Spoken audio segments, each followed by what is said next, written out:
What's good, y'all? So today we're going to be checking out the Xiaomi 13 Ultra. I'm going to be giving y'all my experience after a little while now. What also kind of took so long is because I was waiting for this accessory kit to arrive. It finally arrived. So I know you guys are probably here for the camera, seeing as a lot of people just kind of view the Xiaomi as a camera phone. I'm going to kind of couple those two things together. We'll talk about the camera stuff alongside the accessory kit. So without further ado, let's go ahead and get into the Xiaomi 13 Ultra. What's good, y'all? It's your man MONEYTRAINWAYNE, and we are back with another joint. Xiaomi 13 Ultra, let's get it. So when it comes to purchasing these international devices, one thing you will never have to worry about is a lack of accessories and everything included in the box. In the case of the Xiaomi 13 Ultra, you're going to be getting the charger brick, the charger cable, as well as a nice quality black case. Now, sometimes they include that cheap gel skin joint that eventually just yellows out anyway. Xiaomi decided to give us a nice hard shell case. I'll take that over the TPU stuff all day. Now, I opted for the white joint, and I absolutely love it. So going back to the 12S Ultra, one of my favorite things about the design was that gold ring that they have around the camera. Stuff like that for me goes a real long way. Now, even though I love the white joint, I would be lying if I told you guys that was my favorite color. Like a lot of companies do, they release a whole bunch of different colors, and a lot of those are available today. If I had to do it all over again, I probably would choose the yellow joint. Just saying. Now, if you ask me, if there's one thing that you can bank on when it comes to Xiaomi, it's the fact that they will not skimp out on the hardware. Pretty much from top to bottom, there really isn't much missing from this phone. Dual speakers, check. Wireless charging, check. Reverse wireless charging, check. Did I count for? I think I miscounted. IR blaster,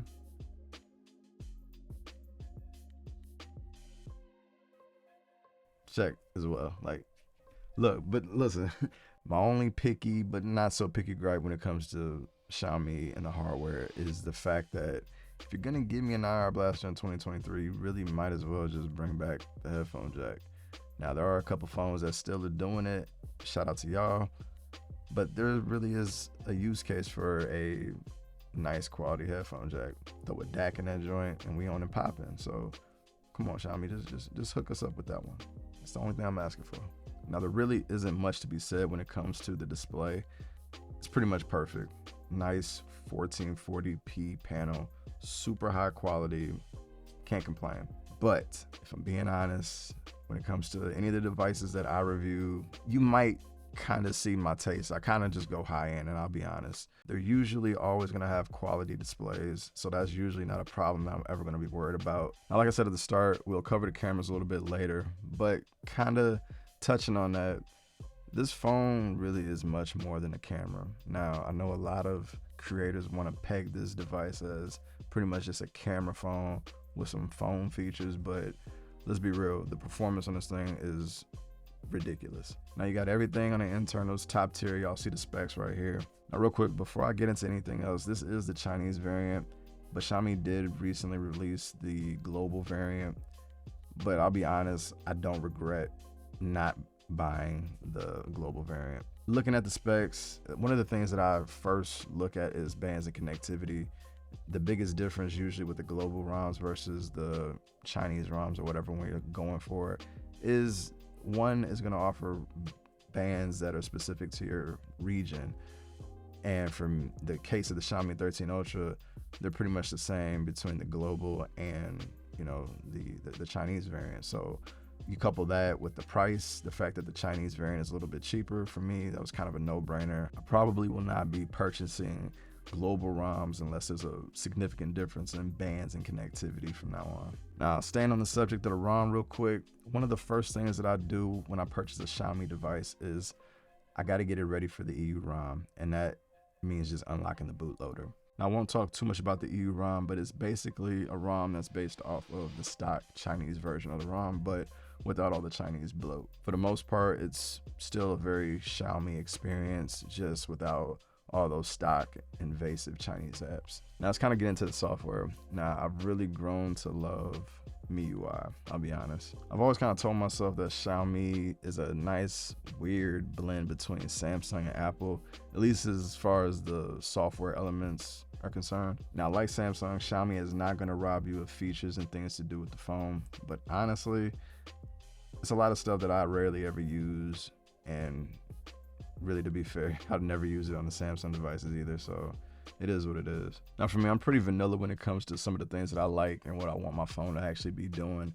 And of that stuff, it's usually hardware based. Things like haptics, screen quality, build quality, speaker quality. It's usually in that realm. When it comes to software, all I really want is a clean, nice, attractive looking UI with smooth animations, all that kind of stuff. Because I really do appreciate that polished feel that Pixel and Apple kind of do. Now, honestly, Xiaomi really isn't that far behind. I actually can really appreciate their take on Android. Now, another thing I can really value is fast biometrics, and they actually do that really well here on the Xiaomi 13 Ultra. Now, I found that the in-screen fingerprint scanner was pretty accurate and fast, and there really wasn't any issues worth noting. Now, surprisingly, the face unlock was super fast, but it really only worked well in well-lit conditions. I wasn't able to find a setting that lights up the screen for better visibility at night, though. Now, similar to the display a little bit, I'm not going to touch too much on battery because it's way too subjective. But what I will say is that the battery life on mine hasn't been the best that I ever used, but honestly, that's not really fair because I am using the EU ROM and things just aren't well optimized for this phone just yet. I have to still do some updates. There's still a couple updates that I'm behind. So once all that gets settled in, it still wouldn't be a fair comparison because it's not taking the stock experience versus, you know, any other stock experience phone. I'm using an altered ROM, so, you know, it's hard to judge. But even with that, my experience has been really good, but not the best I ever seen.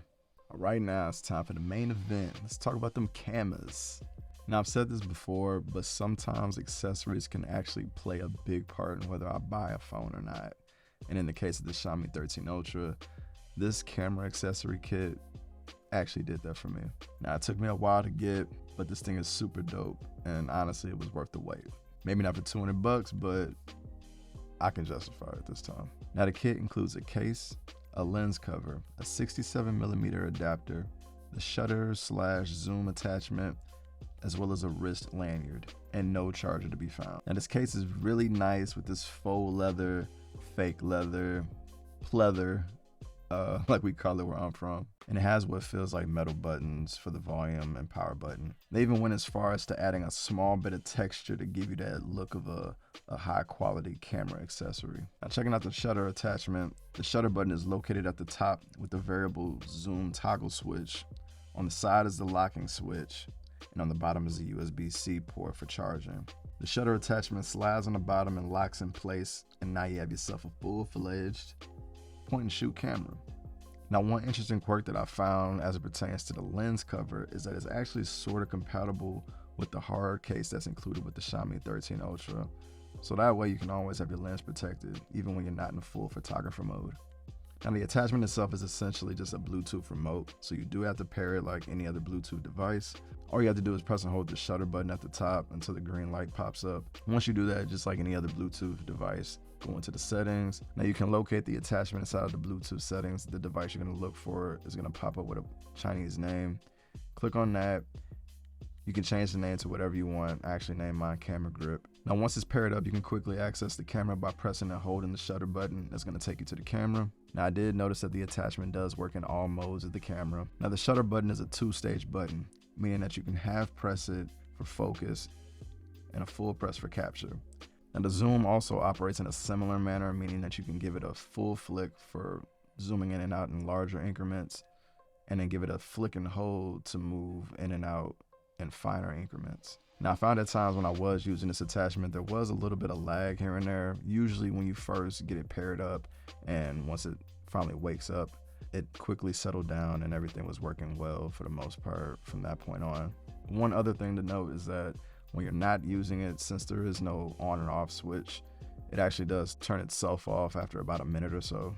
And then when you want to turn it back on, just hit the button once and then it pairs back up. Now, the attachment does have about a 330 milliamp hour battery, but I wasn't able to see any other battery specs, battery life, or anything like that. But you actually can see the battery percentage inside of the settings if you're curious of that. Now, with all that out the way, the shots that I was able to get on the Xiaomi 13 Ultra are simply some of the best that I've ever seen done on a phone. Now, you do have a couple of options at the start. You get to choose between 2 different variants, and that's Leica Vibrant or Leica Authentic. For me, I always tend to go towards a more contrasty kind of photo, and I noticed that Leica Authentic kind of gives me more of that feel when I want to take photos. Now, here are some of my favorite shots that I was able to get from the Xiaomi 13 Ultra. Let me know in the comments what you guys think about these joints.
All right, y'all, so I know how y'all get about y'all cameras.